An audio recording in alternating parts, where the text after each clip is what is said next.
Welcome to Hockey Night in New York, where Islanders hockey always reigns supreme. Whether you were raised at the barn in Uniondale or born in the stable at Belmont, Hockey Night in New York is your home for all things Isles. Now, let's drop the puck and get this party started. Ladies and gentlemen, it is Hockey Night in New York. Welcome to the program, everyone. It is Sunday, August 23rd, 2026. Coming at you live from Florida Media Inn, Rockville Center. That's right, the summer sabbatical is over. Arthur and I are back, and we're going to talk some New York Islanders in Long Island fashion here on the program tonight. My name is Sean Cuthbert, and with me is Mr. Arthur Staple. Arthur, how do you do, buddy? Good to see you, man. It's good to be here. Yes. On the drive down, I was feeling like it's not really hockey weather, right? No, but it feels like it's been a long time since we were doing this. It's been 4 months, pal. I know. What happened in 4 months? How you doing? No playoffs. It makes it feel like it's been a full year since we've seen anything Islanders related. So this is good. Yeah. I'm glad we're getting out here to chop it up. Fans can be in the chat.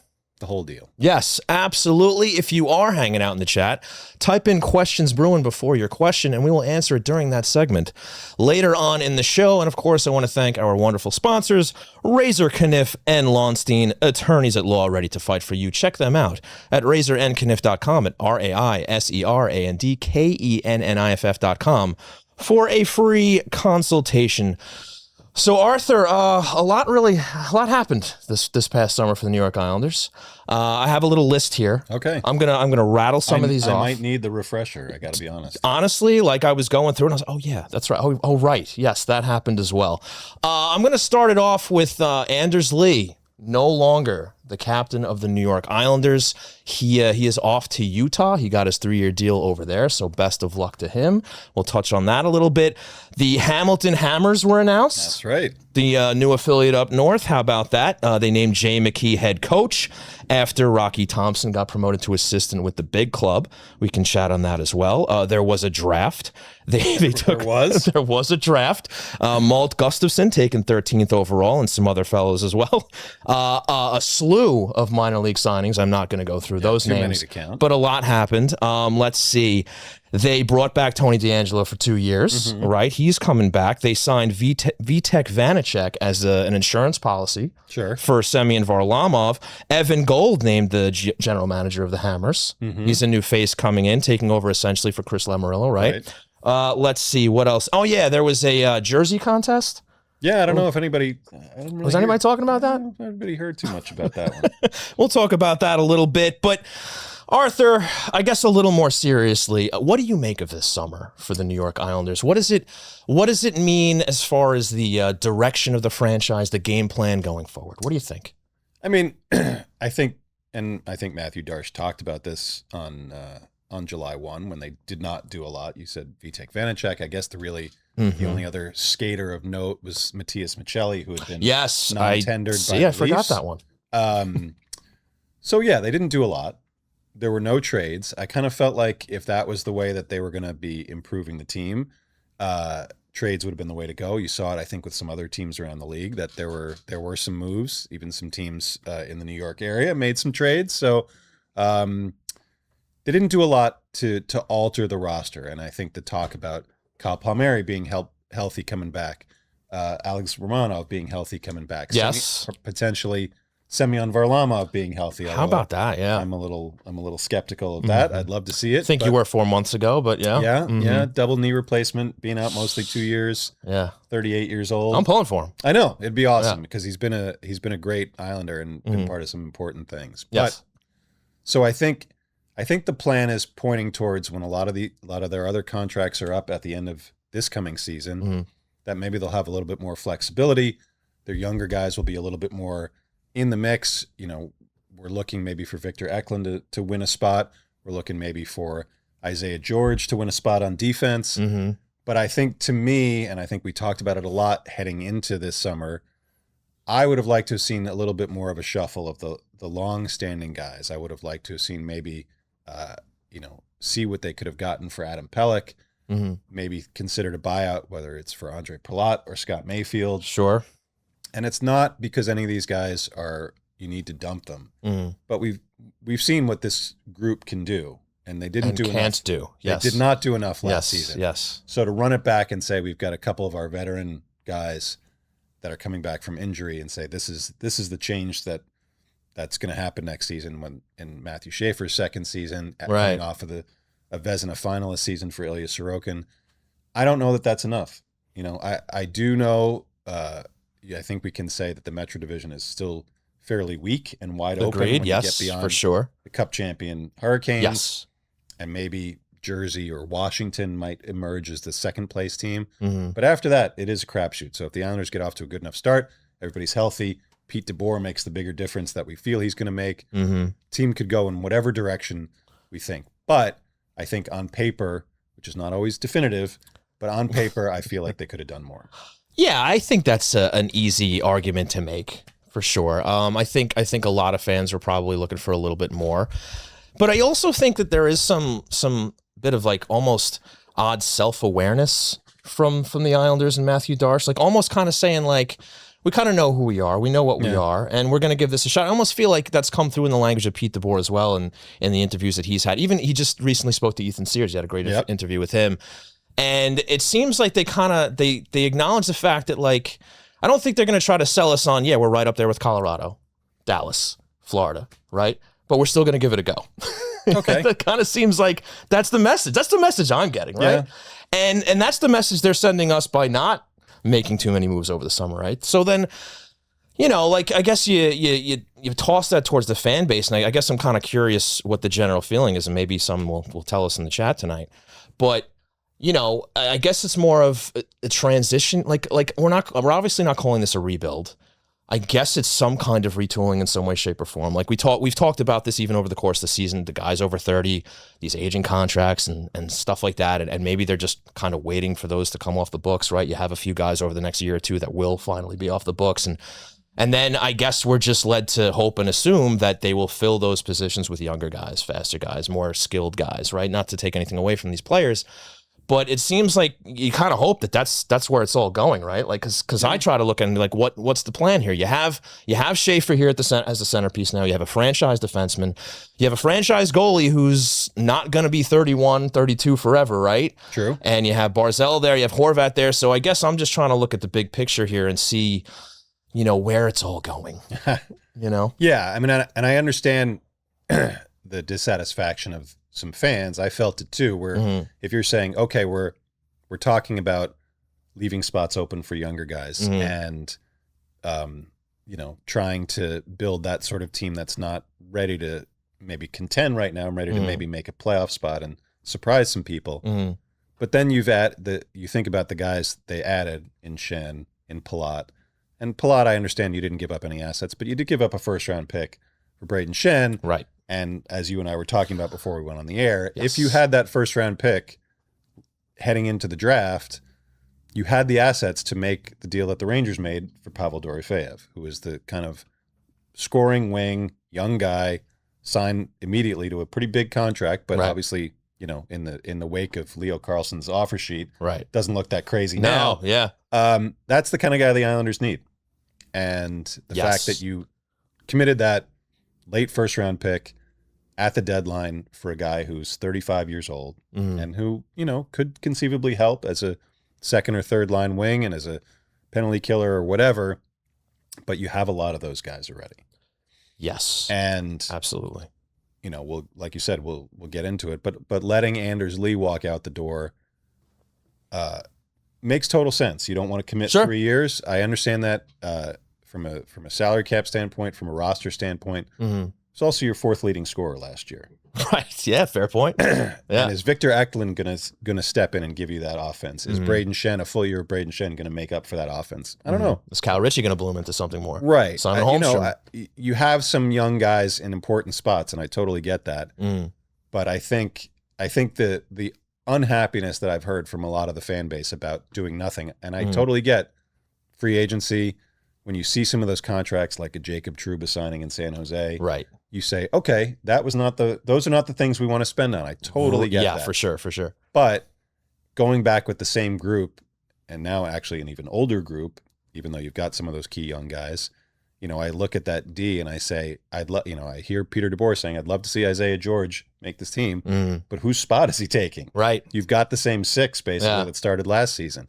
So I get that there's maybe a little bit, what we're hearing is a little bit of a disconnect from what we saw results-wise when the offseason finished. Yeah, and hindsight's 2020, right? Like, I mean, we looked at that trade deadline and we got it at the time, right? Right. And it obviously just did not go as planned at all, right? And now we can very easily say, look, if they never made that Shen deal, they'd have that pick to potentially bring in a younger guy. And maybe that's also just a bit of a learning on the job moment for Matthew Darsh, Yeah. I think I don't mean to cut you off. I think it's fair to, even at the time, I think there was some, we were hearing about Jordan Kyrou, we were hearing about some other guys. Right. And this is what you ended up with, and you had to go an extra mile. You had to have Matt Martin knock on his hotel room door to get him to say yes. Right. And I thought he played fine. He wasn't he wasn't the reason that they fell out of the playoff spot. Yeah, for sure. But I think even at the time we said, like, is this the move for now and for today and for tomorrow? I understand where they are in the playoff race at that time. And I think that's part of a GM's job, is to take those slings and arrows from people, from us, from fans, to say, are you fulfilling the mission that you've laid out, which is, we are not necessarily a Stanley Cup contender. We want to get better. Mm-hmm. Does a couple more years of Braden Shen make you better? Yeah, and I think now we have to see, how he pivots now, right? How Darsh pivots from, the aftermath of that and how we're leading into this season, and we'll get into camp and Peter DeBoer and all that a little bit later. But I guess just to stay on this little the summer recap here, you touched on letting Anders go, no problem with that extra year. How does that change the locker room for this team? I think it changes it a bit. I think when you've retained basically everybody else, they're used to having Anders Lee be the leader of this room. Right. Mm-hmm. So I don't know whether it's going to be Bo Horvat as the next captain, maybe JG Pageau as the next captain. Maybe they go off practicality and pick somebody that we're not thinking. Maybe it goes to Matthew Schaefer. Maybe he's ready. I wouldn't endorse it. And it seems like, from what Darsh and DeBoer have been saying, I don't think that's going to happen. Yeah. But there's certainly plenty of other candidates. But Anders Lee has been the only captain that a lot of these guys know. Right. So it definitely changes the room a little bit. Mm-hmm. I think there's enough leadership and experience in that room. There's certainly a ton of experience in the room. Right. That I think they can handle any transition to a new captain, or if they decide to go without one. But I think it's going to be different. And Anders Lee he's a good human being too. A really great guy, and I think he represented the Islanders well for over a decade. Some of the Cancer Jam event that he had was kind of one of the signature events by any Islander to have in the off season here. For sure. Just a guy who represented the blue and orange as good as anybody in the last 50 years of Islanders hockey. So just want to be able to acknowledge that this is a guy who's going to be missed, I think, in the community too. And I think Utah's back pretty early in the season. I think that's going to be a fun, emotional night for him and for the fans too. Definitely. Yeah, I'm sure he'll get a great tribute that night for sure. Well earned. Absolutely. All right, so let's move on to On the Line, presented by Razor, Kniff, and Lonstein. And let's put this little jersey contest on the line. Let's chat about that. I want to know, what did you think of it? It got a lot of positive feedback. Yeah. People were definitely into the fact that the fans were getting involved, something new, something different. People can get creative within boundaries. Sure. Right, to put their designs to the test here, if you will. What did you make of it all? What did you think? I thought it was fun. Yeah. I think that's what you're going for. It's not, we're not curing cancer here or anything. So let's have fun. Sure. It's the end of it's kind of a dead time in the season. There's no transactions or anything happening. And you can't drag the inactivity or lack of it by the hockey ops side into what the business side is doing. And I think it was, the fact that they got so many replies, clearly from people who were Islanders fans, maybe some who were not Islanders fans. Yes. So I think a lot of people around the league are clamoring for something like this. And it was a great idea. Kelly Cheeseman, who we had on the show, and his staff putting it together, kind of going round by round, was kind of funny to to see how the people, whether it's that was like a last minute audible there. Yeah, like on social media, the fans kind of reacting and like, no, mine's out or whatever. Mine went out in the first round. Oh, sorry to hear that. Yeah. But yeah, I think the final design, nice to have the lighthouse. I feel like that's good. I thought the other contender, didn't love the color, the cream color, but I think the aisles is kind of a nice thing. I'm kind of a sucker. What's your ideal jersey here? Well, Put your hat in the ring. What do you got? Definitely not the fisherman. I understand a Okay. little nostalgia for it, but I wouldn't want it front and center. Okay. I kind of dig the old Brooklyn thirds with the NY with the little lines on it. Okay. It doesn't have to be black, obviously. Right. But maybe the only thing is it could be a touch more orange in this one, but I feel like how about the lighthouse, if you're looking for something that's not the usual logo, something a little bit alternative, that lighthouse is kind of a nice reminder, throwback to all the failed energy of Charles Wong's project, get a new arena built, and just, representative of the community in the area. I'm not I don't go crazy for the jerseys in general. Okay. I'm a Seinfeld, you're rooting for laundry type of guy. Like I much prefer to watch the games than the uniforms, but hopefully people will dig it when it's out and about. I think seeing it online, kind of voting for these like mock-ups is different when you see it in person. I think it'll look sharp. Yeah, and I give the Islanders credit for kind of being the guinea pig for this, right? Like we might see other teams do it and they'll probably refine it, maybe change it up a little bit. In fact, Jake and I were talking about it before the show, saying, if there is a next time, show like a full kit instead of just the jersey, because you can't always envision, how it's going to look. And I'll even admit, like I saw some mock-ups of some of these, because when the final 8 came out of the 80,000 plus that went in, I was like, okay. All right, it's a nicer reaction than most people online expressed. Yes, I did. I did notice some of that as well. So but then like people were throwing out some like concepts of full kits. I even did some myself, and I was like, you know what, that actually won't look so bad as a full kit. And you mentioned that Brooklyn one, because like a lot of people didn't like that one either. And then when that full kit came out, I was like, even though like, look, it wasn't very Islanders because there was no Islander colors in it, but that was a fierce. It was like, tight. It was. It was a good look, and it was intimidating. And a lot of the guys on the team really liked it. Okay. Not that that's the definitive thing, but, right? But I think if you're going to have to use those colors, that simple kind of stick figure, almost spare design. Yeah, I really like that. Yeah, it was cool. It was better than I think it started. You know what I mean? And I think having the NY in there, that's kind of like got mass appeal. You're not just showing that to everybody here, which is important, but it's kind of the whole world. Like, this is still New York. Yeah, I've been begging this team for years to do a proper orange jersey. I've said it a million times on this show with multiple people sitting next to me, and orange didn't even get past the first round, man. No. I was devastated. It doesn't pop enough, I think, online. I think you're right. I think you could do like the whole, like a Mission Impossible kind of rotating hockey body. With little silhouette. Yeah, absolutely. Maybe the technology will catch up by the next time they do it. You know what? I'll be hopeful. I'll be optimistic about that. But like, I agree with you with the lighthouse. Like, I'm glad of all the logos that like they offered as options that's the one that got through, because we've seen all the other ones, right? They've all been on the chest at one point or another for the most part, right? So it's nice to see the lighthouse in the chest. I know that the Islanders kind of hinted that they might take their own creative liberties with it, so I'm curious to see if they're going to like change it up at all. But one thing I can say is that this franchise has definitely done worse than the one that they chose for this contest. Like this, it's safe. I think it's going to look fine. And again, like it could have been a lot worse. So like, like I'm picturing in my mind that third, the black with like the little cutouts on the side. I picture Franz Nielsen wearing that and grimacing in pain because it looked so by awful. Far the worst jersey this team has ever worn, hands down. And I'll fight any old Islander fan who hates the fisherman jersey. Like that one was the absolute worst. In fact, when I saw the curved Islanders logo as a choice, I was like, it was like God forbid. And then it got to the finals. Of course, that logo got to the finals. The word mark, whatever it is. But yeah, that thing was terrible. I don't know how that got through the approval process. I think we can all debate this, but it's the nostalgia part. Whatever era you became an Islander fan and feel the most enjoyment that like you were a kid when that jersey came out or you were a kid when the Fisherman came out.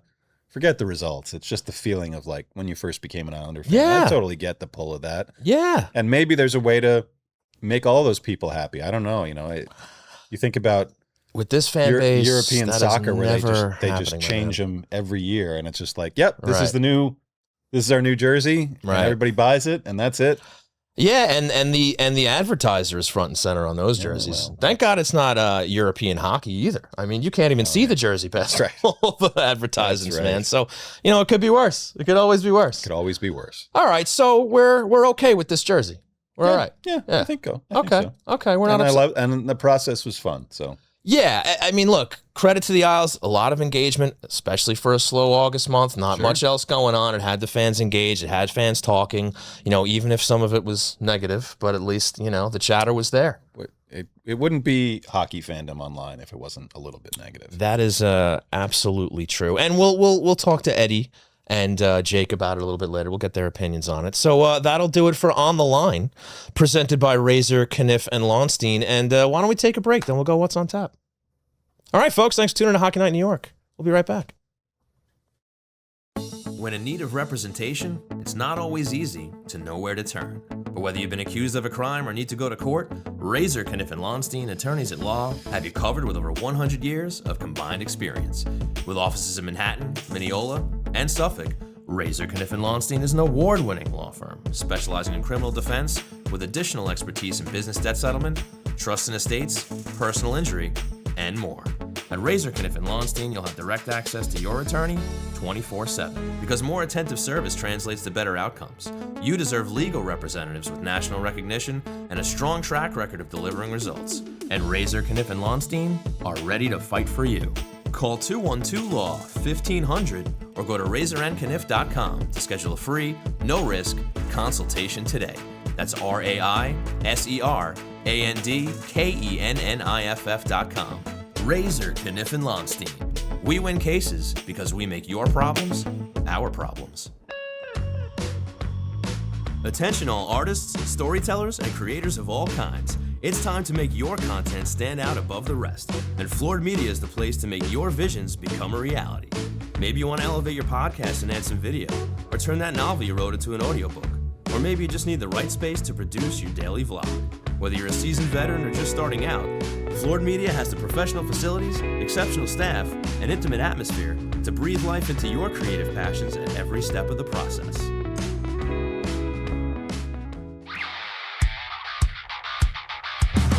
Hope you enjoyed the ads. Now let's get back to Hockey Night in New York.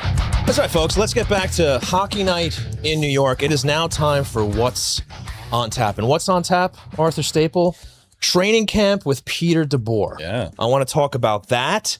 Let's see. We also have an 84-game schedule, a reduced preseason schedule to 4 games. Only the Rangers and the Devils will home and home, if you will, with both of those teams. But let's talk about training camp. Let's talk about Peter DeBoer after his 4-game end to the season last year. Now he finally gets to really get this whole squad in camp and kind of imprint his will, if you will, onto this team and steer them in hopefully a better direction that leads to more success.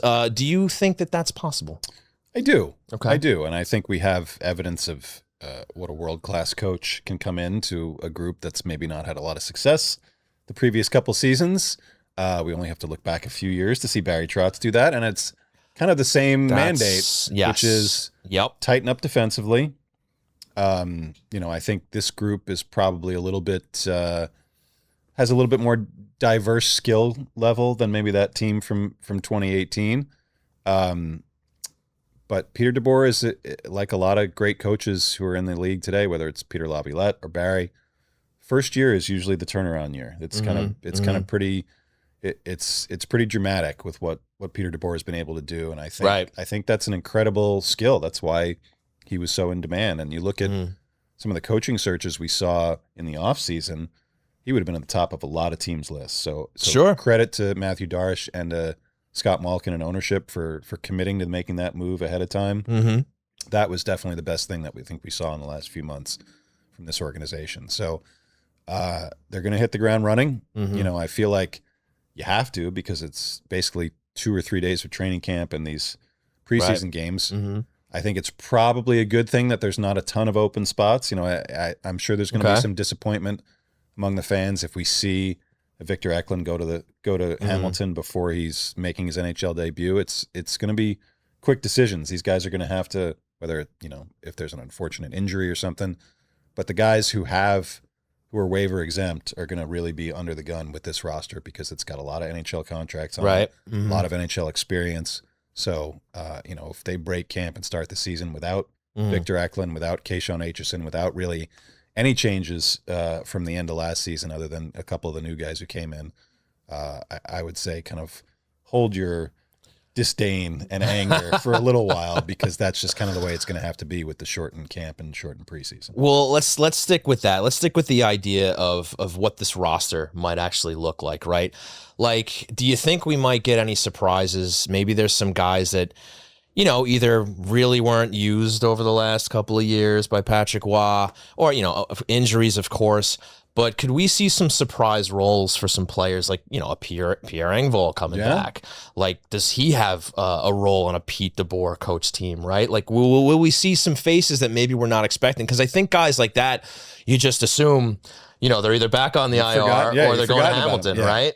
So, do we see something different? Do we see, some pairings and line combinations that maybe we weren't expecting? Like, we already heard that DeBoer definitely wants to split up Horvat and Barzal. He wants Barzal at center. Yeah. So now it's like, okay, well, who's playing on their wings? Or, like, where's Braden Shen? You got JG Pajot in that 3C spot, and what wing is he playing on? Right. You know what I mean? So do you think we'll see anything, not like devastatingly surprising, but like just some changes? Mix it up.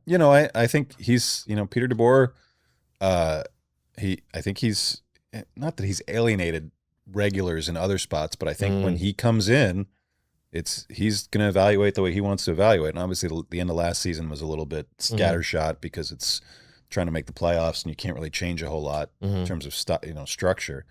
But yeah, I think, hearing him not just in the post interview, but in a couple other places talk about Isaiah George, how much he wants to see him. Mm-hmm. Maybe he gets a little bit more of a look than we might imagine he would get with a group of defensemen that seems pretty well set in that group of 6. Mm-hmm.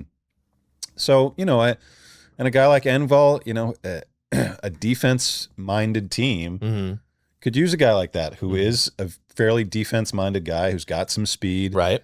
Maybe has some goal-scoring ability still, like he had when he got traded here a few years ago, right?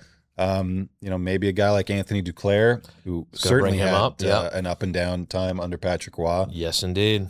He's still here. Maybe he's a guy who is, ready to embrace a role as more of a bottom 6 guy. Mm-hmm. And really, he certainly had some great scoring bursts. When he was in the lineup. That 4-goal game, right? That's right. And it's not like anybody is populating the top 6 on the wing where you're like, well, we couldn't possibly take that guy off. Right. Yes. So I think there's definitely some flexibility in terms of roster spots. Mm-hmm. I don't know that there's a lot of, like I said, I don't know that there's a lot of room for young guys right out of the gate. Mm-hmm. But maybe Peter DeBoer is going to come in and say, all right, give Victor Eklund as much as he can give him. And if we start to see him getting more ice time, whether it's in drills right from the start or in some of the games, maybe there's a path, and maybe there's a guy in that veteran group where you're like, this guy is maybe starting from behind a little bit, which would be, that would be a surprise to me. Okay. And do you think a guy like Simon Holmstrom can continue on the upwards trajectory here? Is there like still a higher ceiling for him, or are we kind of already seeing what we're going to get out of him? I think we need to see, and now it's 84 games, I think we need to see a fuller season of consistency from him. It's really been, and it's really been the first couple months of each of the last couple seasons where he's kind of eased into it. Yeah. I don't think he has that luxury anymore, He's he's in whatever his 4th or 5th now NHL season. Right. We know he can score.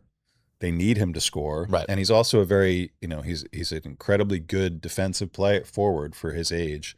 So I think he could play a key role. And I don't compare him exactly, but I look at the way Barry Trotz kind of helped Brock Nelson unlock his potential. A guy who had been in the Islanders organization a lot longer than Holmstrom has. Yeah. When Barry came in, but a guy, Barry came in and really challenged him and said, when I see you, I feel like there's more there. And there was more, and Brock Nelson unlocked a whole new phase of his career under Barry Trotz. So to me, Holmstrom might be that guy who can unlock a little bit more consistency, and a guy who you say, no doubt, this guy belongs on the first or second line of this team. Okay. Yeah, and I'm curious what a guy like Heineman can do as well. I think he was a very pleasant surprise this season. Obviously, he was kind of hot in the first half and, cooled off a little bit towards the second half, but I'm curious to see what, another season with him, maybe next to Horvat, because they had some nice chemistry before Horvat got hurt, right? And they're kind of banking on this, right? Like, they're banking on guys like them and Cal Ritchie to just take another step, right? And maybe Victor Eklund, proving that he's ready, and maybe he surprises us and takes a role in the top 9 at least, right? It seems like that's kind of like what everybody's hoping for. Yeah. And I think the place that we're looking for the most improvement is the power play, that it has to be better. I was going to ask, you think they're going to focus on special teams in training camp? We talk about defense. I think I'm talking more about 5-on-5, just preventing as many great chances as they gave up and really tiring out Ilya Sorokin. Right. But the power play has to be better. It can't be another 14 or 15% season. They just won't make the playoffs if that's the case. Right. So I would be curious to see what Peter DeBoer comes up with in terms of roles, in terms of power play 1 versus power play 2. Is it going to be, we'll just throw guys on each unit? Are we going to lean heavily on one unit? Obviously, I would think Matthew Schaefer is going to run power play 1. I think so. Tony D'Angelo will probably run power play 2. And who works best? I think we talked about it pretty much every show for the back half of the season. I think you're right. Yeah. Do Matthew Schaefer and Matthew Barzal work well together on a power play unit? Right. You hope so. It's the most talented forward and the most talented defenseman. Right. So maybe there'll be some work to put in during training camp as they're installing whatever systems they're going to install on the power play, that those two guys can work in harmony, and it really becomes Matthew Schaefer's power play, because I feel like kid's been pretty successful doing everything else last year. Right. Give him the power play. Let's see what he can do with it. I'm with you on that. Yeah. And you talk about the logjam on defense.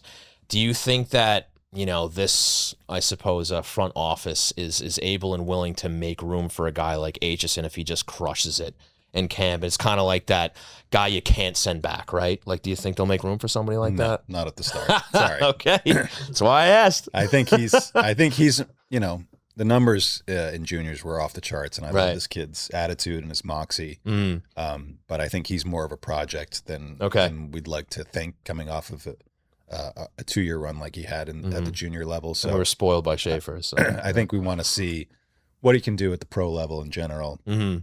Get some more responsibility, and really, it's not his time yet. I don't know what they would do. Right. If he did blow the doors off in the first 3 weeks, and be like, okay, now we're going to trade Adam Pelech. Now we're going to do something with Scott Mayfield. I just don't know. The time to consider that was before, and you just don't know what you're going to get from Aitchison. So fair enough. And just play style wise, how is this team going to? I mean, we saw some adjustments made in that's very small sample size when DeBoer took over, but how is this team going to contrast under DeBoer versus Patrick Roy? I think, excuse me, I just think it's going to be much more defense-minded. Sorry, my voice has been gone pretty much all week. Just really focusing on being a team like they were under Trotz, winning 2-1, winning 3-2, being sharper defensively, not giving up those grade A chances. So hopefully that's it. Okay, all right. Hopefully that's it, and hopefully he can rekindle a little Barry Trotz magic like he did. I mean, playoff second round the first year. 2 straight Final Four appearances for them. And, and it really, the parallels are just so similar where, around the league on paper, nobody's giving this team a chance to do anything this season. And it was the same exact way for that first year under Barry Trotz. There was 0 expectations. And then all of a sudden they're a playoff contender and they're forcing themselves into the second round. And of course, even moving up from there. So it would be really nice to see Peter DeBoer kind of catch the same kind of fire. Lost their captain in free agency too. That's Just right. FYI. A lot of parallels here. So that means if they don't make the playoffs and win a round, DeBoer's obviously a failure, right? Okay. Indeed. All right, so I think that covers it for training camp for now. I mean, we talked about Varlamov briefly before. Do you think he's really got a shot at being the backup this season? You know, when I heard Matthew Darsh talking about him possibly relying on him as the backup, Yeah. I was shocked. Right. You know, it was great that he was able to come back and play a couple of AHL games. But again, age, basically hasn't played in 2 years. Double knee replacement. Like, I don't know if you can rely on him for 20-plus games. It's dicey. It's a little dicey. And Vanacek is really not a consistent number 2 anymore. I think he was kind of forced into that in Utah. Yeah, his numbers, if you look at them, not great. So they were right to move on from David Riddick. I don't think he was going to be the solution there. But yeah, I would have liked to have seen them upgrade that position a little bit more solidly. And I would love it. Varlamov would be a hell of a story. Mm-hmm. You talk about those 2 Final Four runs under Barry Trotz. Yeah. They wouldn't do that without Semyon Varlamov. No question, yeah. It'll be interesting to see if he's there day one, and if not, what they're going to do if that's not the case. We will find out. Exactly, because we know also that Ilya Sorokin is not built to be a 55, 60 game guy. We've seen him break down. I think we're pretty clear on that the last now. couple seasons. So yeah, for sure. And I guess I'll just throw this question at you. Do you think there's any possibility of a surprise move before or during or even after training camp, or like this is what they're rolling with? This is what they got. I think this is what we're rolling with. Okay. All right, fair enough. So that's going to do it for What's on Tap. Good stuff there. You know what? Why don't we take another break, and then we'll bring in Jake for the Snake Den. Awesome. All right, folks. Thank you once again for tuning in to Hockey Night in New York. We'll be right back. Representation, it's not always easy to know where to turn. But whether you've been accused of a crime or need to go to court, Razor, Kniff & Lonstein, attorneys at law, have you covered with over 100 years of combined experience. With offices in Manhattan, Mineola, and Suffolk, Razor, Kniff & Lonstein is an award-winning law firm specializing in criminal defense with additional expertise in business debt settlement, trust and estates, personal injury, and more. At Razor, Kniff & Lonstein, you'll have direct access to your attorney 24/7. Because more attentive service translates to better outcomes. You deserve legal representatives with national recognition and a strong track record of delivering results. And Razor, Kniff & Lonstein are ready to fight for you. Call 212-LAW-1500 or go to razorandkniff.com to schedule a free, no-risk consultation today. That's RAISERANDKENNIFF.com. Razor, Kniff & Lonstein. We win cases because we make your problems our problems. Welcome to the Snake Den with Jake the Snake Redonis. Folks, ladies and gentlemen, welcome to the Snake Den. It's the summer show here. Can you tell? All right, best theme song on the show. I say it all the time. Jake, it's been a while, but it's great to have you back, man. What do you got? How's your summer been? How about that? It's been great. Like you can see, I love summer. I wore my Great summer shirt. shirt. Yeah. You got your flip flops on. I mean, Summer Sean. Yes. Yeah, But Summer Sean is here. Summer's been great. Excellent. Just like every year, it's gone in 60 seconds. So, Yes, but yeah, indeed. having a good summer and excited to be back with the boys. And what would you like to talk about today? Well, you guys briefly talked about it before, but captaincy. Okay. So, as we know, Anders Lee is now with Utah. Bittersweet. I think it was probably the right move for the organization to go that route. Anders Lee gave us some awesome moments as an Islander. For sure. He really embraced what it is to be an Islander and be a part of the community. You were talking about the Jam Cancer events that he used to do. He wore that jersey with pride every night. If someone was, getting pushed around, here comes Anders Lee to have their back. So wishing Anders Lee the best over in Utah. I hope he does well over there. Mhm. If the Islanders don't win the cup, let's go, Anders, right? Sure, why not? Yeah. Yeah. But so that brings us to what happens next. Yeah. Who's getting that letter? I think that a lot of us probably think there's only two options here. Okay. You hear Bo and you hear Shafe. Okay. I was talking with some colleagues at Interesting. work the other day, and there was another scenario brought up that I found interesting too. I don't know if Okay. they'll go this route, Uh-huh. but could you see them going to a vet who's on an expiring deal, say like a Paul Murray, someone who's been around the league for a while, or a Casey Cizikas who's been in the room for about, 12 years or so, as kind of a Long time. stopgap to get to Matthew Schaefer? I don't know. I heard that the other day, and it raised my eyebrows a little bit. Could they go that way? Well, you raised an interesting name in Pajot. He wasn't even in my stratosphere as far as a potential captain. Not to say that he couldn't take on the role, but I just don't know if he's a guy that they would look at. But maybe because like you have to remember how young Schaefer is, and I find it interesting. See, when you said two people, I thought you were going to say Horvat and Barzell. Yeah, because for me, I just don't think there's any reason to give Schaefer the captaincy yet. He is going to be 19 in a couple of weeks. And there's already, as you've noted, and as we've noted on the show, plenty of leadership in that room already. Right. So I don't think you need to force that letter onto that young man's chest. And there's plenty of candidates. For me, I kind of think it's an easy choice, and it's Bo Horvat, but I would love to hear some differing opinions on that. I mean, I threw Pajot out there because he sort of fits the bill a little bit of what Jake was talking about. He's got the 3-year deal. He's a guy who I think would be a natural transition in a couple of years. Okay, yeah. To go to Schaefer. Obviously, Bo's here more for the long haul. So, right. I don't know if that's much of a deterrent, though. And also, I don't know that Matthew Schaefer needs to be the captain of this team. He doesn't. He's the best player. He doesn't. He's the star of the show. They all have his back. And again, he is still 19 years old. So yeah. Just like Matt Barzell doesn't need to be the captain of this team. Yeah. I feel like it's going to be Horvat. I'd be surprised if it wasn't. Yeah. Same. I do agree there. I do think it will go to Horvat. I could see them also going to Schaefer too, just because you see the leadership that this young man has, the way he's poised with the team. He's able to handle media. He's going to have the guys' backs. He obviously, again, is the best player on the ice pretty much every night he's out there for the team. So I could see them going that route. Sidney Crosby was the captain. I think that was year 2 for him too in Pittsburgh. Obviously, not all scenarios are exactly the same. Right. But you do have Bo Horvat, who's a proven leader there. He captained Vancouver for years. It does just feel like the layup to go to him. I can't see Barzell getting it. I mean, at this point, he's so far into his career and he's never worn a letter, I don't believe, right? No.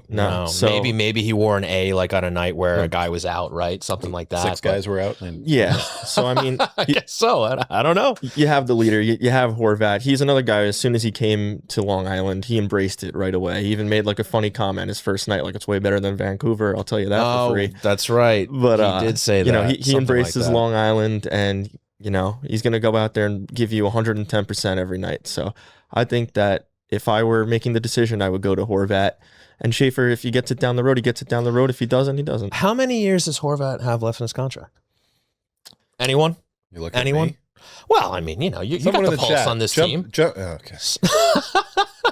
Somebody in the knows. chat. Give us a little puck media update let's just say for the sake of argument, it's got to be at least 4? 4 right? to 5. I would say 4 or 5. Okay, so let's say 4 to 5. I mean, by the time, if he plays out the rest of that contract with this team and he gets the captaincy, I mean, Schaefer's still only going to be 23, 24 years old.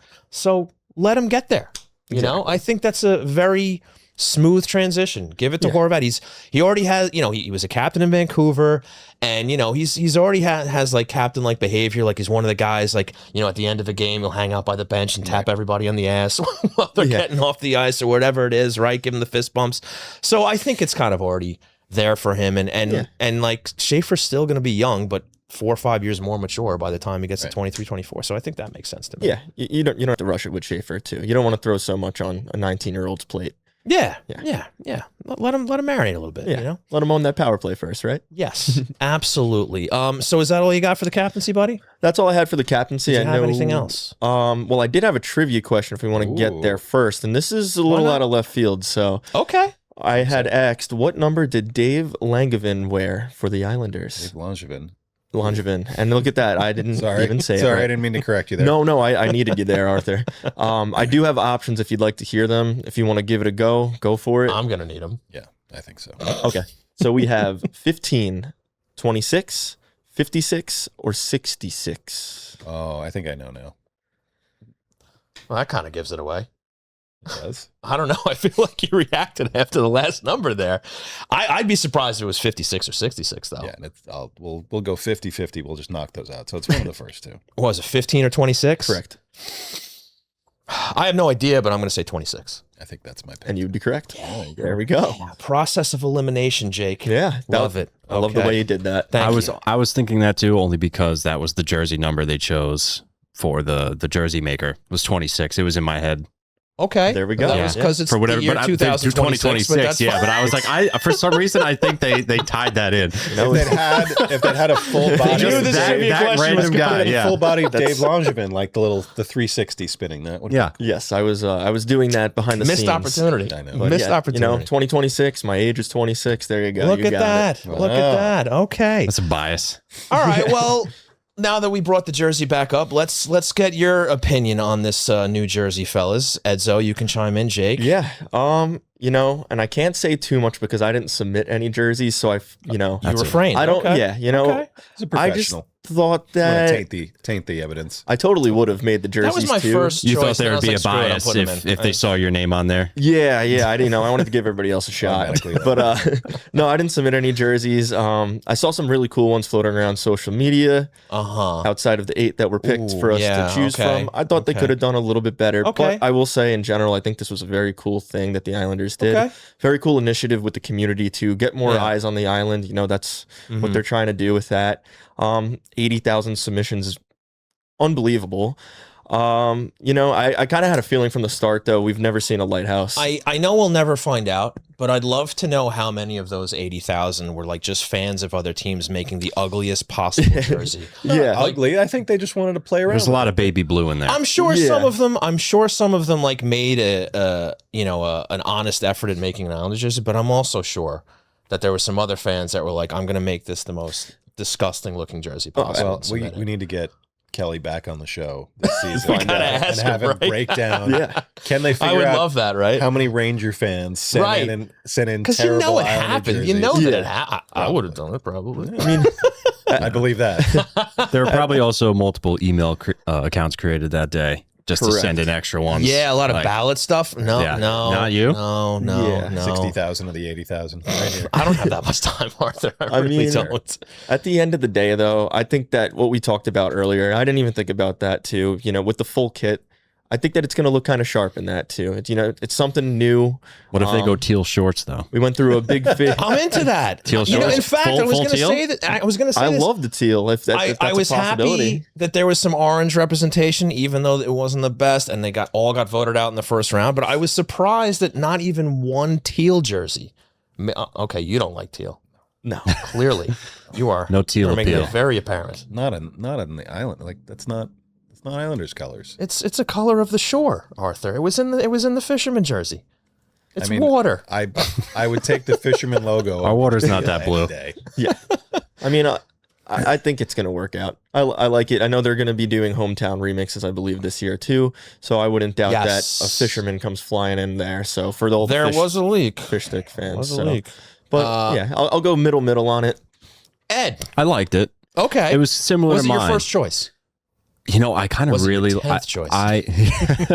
No, my choice was mine that I made. I made a few, Oh, you but made? I Oh, did make yeah? one with a lighthouse, and it was similar. We should have gathered our I know. submissions and put them on the I show. know. That would have been fun. It was similar, Maybe but it next was time. more like Yeah. a navy, like the lighter navy choice they had. Okay. And Okay. even though like the edit I made was, there's navy in the background of it, like change that so where it's a little more Oh, brighter. you had of a comments. blue. Yeah, You had yeah, like, I had I would comments. also do this. Yeah, they did Okay. read that for sure. But Probably not. but yeah, and it was white bottoms and white bars instead of the teal and Okay. orange. But Okay. it was more simple. But I think the lighthouse deserves a shot. Yeah. Fisherman had its day. It has so did recently. the NY Yes. still appears. Mm-hmm. With the I don't really like the white shoulder pads. I'm not a fan.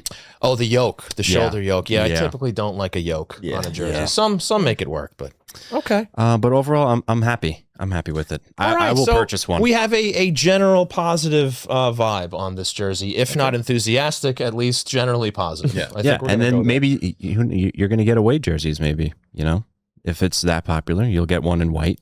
there. Maybe. Maybe. Anything's Maybe. possible. If they fly off the shelves, Yeah. anything's possible. I don't think we've seen a team do that since the Rangers when they did the Liberty jerseys, yeah. blue and white, right? Oh, that's so right. That would be interesting. Yeah, and they brought them back for Yeah, stadium in series. fact, in one of his interviews, Kelly Cheeseman said they pretty much ruled out White off the bat because of the whole home road situation, right? So unfortunately, White really didn't have a chance. It's a bogus rule. What can you do? Just wear what you want.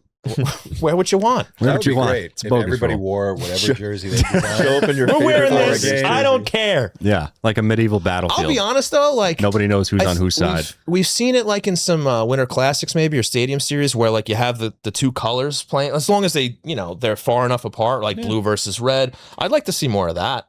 Okay. Yeah, I don't know. I don't know. Nope. I don't know Okay. about that. You don't have any feelings of it. No, I think I already made it clear that I could have- care less about the jersey You stuff. did say that. Yeah. I Okay. don't Fair. know. So then we should probably. I saw move on. the Bills and Jets play one year, and one team was wearing red, the other one was wearing green, and it just looked like Christmas. Christmas. So. Was it played around Christmas time? No, that's those color 'Cause that's- rush It was the games. color That rush. makes sense. Maybe, I don't know, but Mm. it was a lot on the eyes. So Okay. I don't know. I'm surprised you know when football season is around, John. Actually, that was I have a impressive. vague idea of when it happens. When are the Jets going to just fold?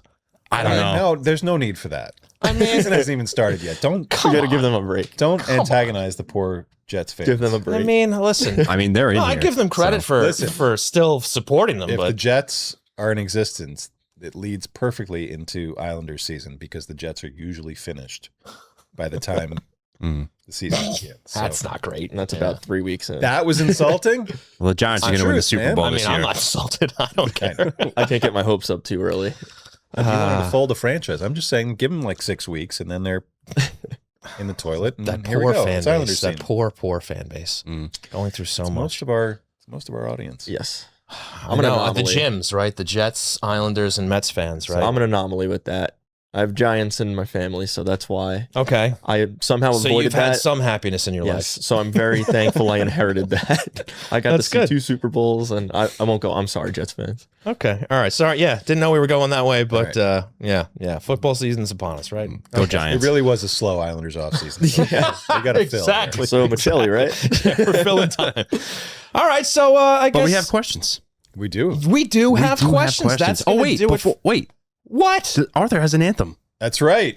Ed, you're always on damn. top On of the that, money. man. Has an Thank anthem. you so much. We might as well do it now. Arthur, what's your anthem for this Well, show? My wife and I, my birthday present a few weeks ago was we went to a concert up Hey. in Toronto. Saw the Foo Fighters and my favorite band, Queens of the Stone Age. opened Excellent, for 'em. Bill. Love that. So because we seem to be going back into this spin cycle of the Islanders against the world, nobody thinks they're going to do anything. I Yeah. went with- Yeah. I think it might have been the first track that I ever heard of Queens of the Stone Age. Okay. Off of Songs for the Deaf, which is, you think I'm not worth $1, but I feel like a millionaire. And so the All Islanders right. are feeling pretty good about themselves. They did the Jersey thing. They've got Matthew Schaefer. They've got Peter DeBoer. Okay. Everybody else thinks they're going to be terrible. Right. So that's my track for this week. And Queens put on a great show. Foos put on an awesome show. As Fun they time. always do. Yeah, it was fun. I like how in depth you went with that one. Yeah, That's, I've had really 4 ties months. in. I've had 4 months to think about it, so it better be a good story. That's fair. All right, so there you have it. One of my personal favorite bands as well. So excellent choice there. And now we can get in to questions brewing. It's time for Questions Brewing. So go ahead, ask us a question. Edzo, it's been a while, but can't wait for you to go ahead and ask us some questions. How's your summer been? It's been good. It's Yeah? been really good. More beach than I thought I'd ever see. You sure? You look Yeah, a little pale. it doesn't work. It doesn't stick. Okay. I'll lay out in the SPF sun. 1000? I'll get burned in like random spots, even though I'm sure I put something there. I mean, I'm not one to talk. I'm the palest no. guy Me on the neither, planet, yeah. but I'm- This is a Yeah. bad I just beach I'm crowd. I'm comfortable with who I am, That's whether I good. burn or not. I love Nice shirt, that. by the way. Oh, thank you. Yes. Lunchbox Brewing Company. Paid a visit there back in June. I was like, hey, there's this new brewery. And I saw that they had like an Islander tie-in. So I popped in.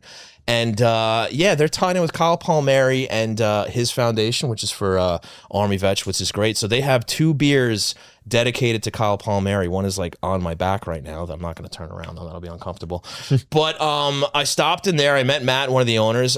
Great spot, right by the train station. Excellent selection of beers. Tried a bunch, and they were great hosts. Very, very hospitable.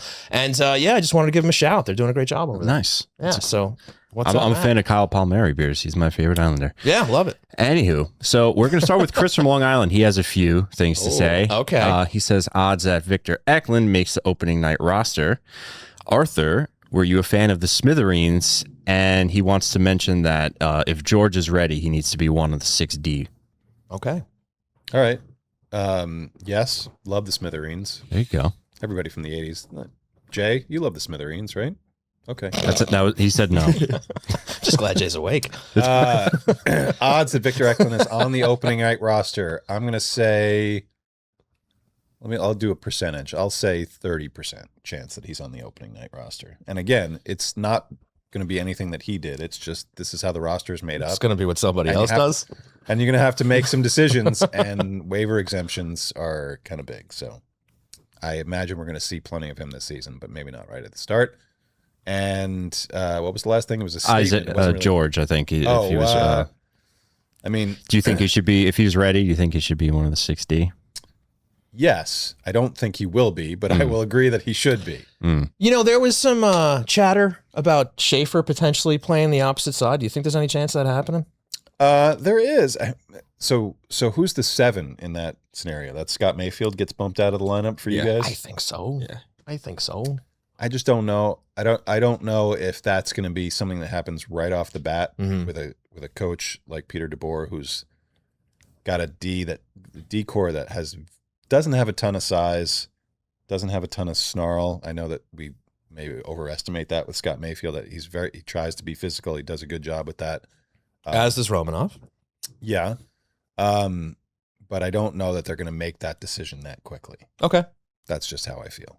I think got a brand new coach, essentially. You've got a couple of young, unproven, Isaiah George, still fairly unproven. Sure. I don't know that you're going to, if you weren't taking Scott Mayfield off the roster entirely, which, again, is nothing personal to Scott, I just felt like that this summer was the right time to make that move. I don't know that you're going to make that move at the beginning of the season either. Okay.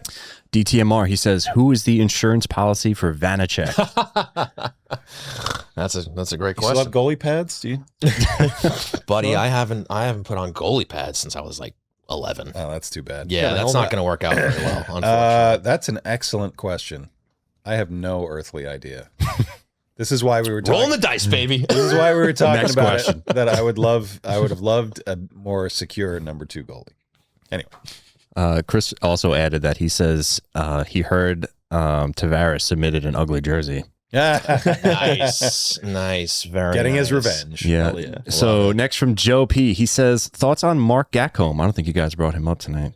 He's not an Islander anymore. Yeah, It's out in Vegas. there you go. That is true. Yeah. I forgot about that.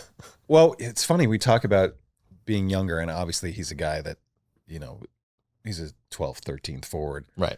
But would you rather have Mark Gatcombe on Case Zizekas' wing, or potentially Andre Palat or Anthony Duclair or Pierre Engvall? I think Gatcombe, a guy who kind of came from nowhere, undrafted, built himself up into being an NHL player. Good for him to getting a contract in Vegas. But I feel like there was a spot for him. And he overshadowed Ovechkin on his big right. his big goal right. night. Yeah. Oh, So well. I don't know. It's too bad that they couldn't find a spot for him. And that, to me, is when we talked a lot about as the season ended. They have cap space. They have all this stuff. It's more about taking the bodies that they have off of the roster. They have a lot of guys. Just a lot of dudes. There are a lot of dudes guys here. Yeah. A lot of dudes hanging out. And you need to make space for guys like Mark Gatcombe. I really feel like he's 4 or 5 years younger than a lot of these other guys. He's a guy you probably would want to prioritize as a 4th line guy rather than some of the guys that are going to end up on the 4th line. Oh, well. Ed? Yes. Too bad. Another one from DTMR. He says, if no late roster changes, what do you think the D pairs will be? Well, I think it's going to be pretty similar to what we saw last season. It's going to be Schaefer and Pollock to start. I would think Pelech and Tony D.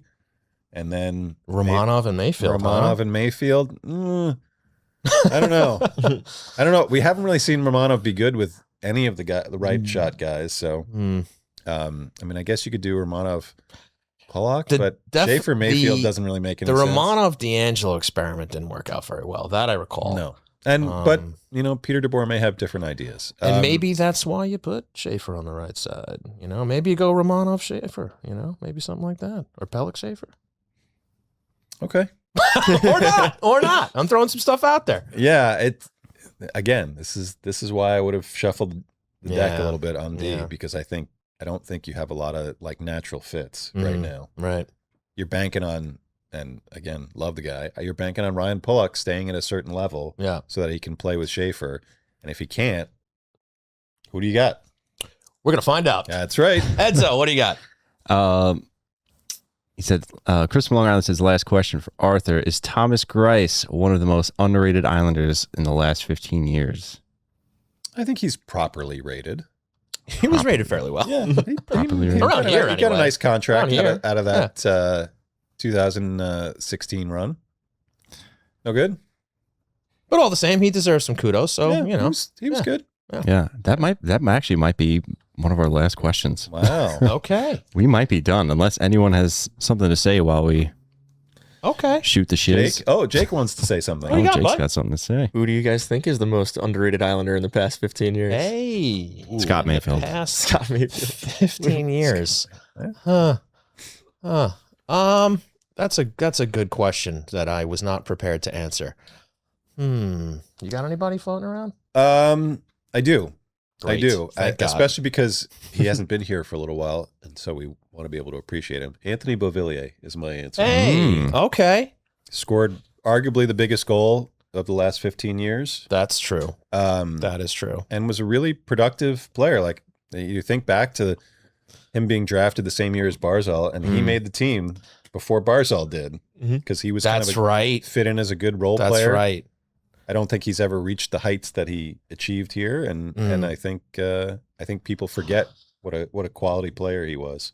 Okay, I like it, and simply because I don't remember every player that played for the team over the last 15 years, but I am just going to mention a guy who I appreciated when he was here, and perhaps was a bit underrated, and just a guy who I enjoyed watching on this team, and that was Nikolai Kulemin. Okay, Ooh. Yeah, fair. Yeah, I was a big fan of his game. And I don't know, did he get his proper amount of flowers when he was with the team or not? I don't know. He had a pretty big contract when he signed here. Yes, he did. Yeah, him and And Grabo. Grabo. Yes, yes. They did some fun videos and stuff too. They were. They funny still guys. do. They run. Is that right? They run a hockey camp together. That's awesome. Kids training up in Toronto. I love that. And Cooley's son is a really high level player. He's going to be drafted in a couple of Really? years. Yep. That was a fun time to be a fan when those guys came in, and Boychuk and Letty.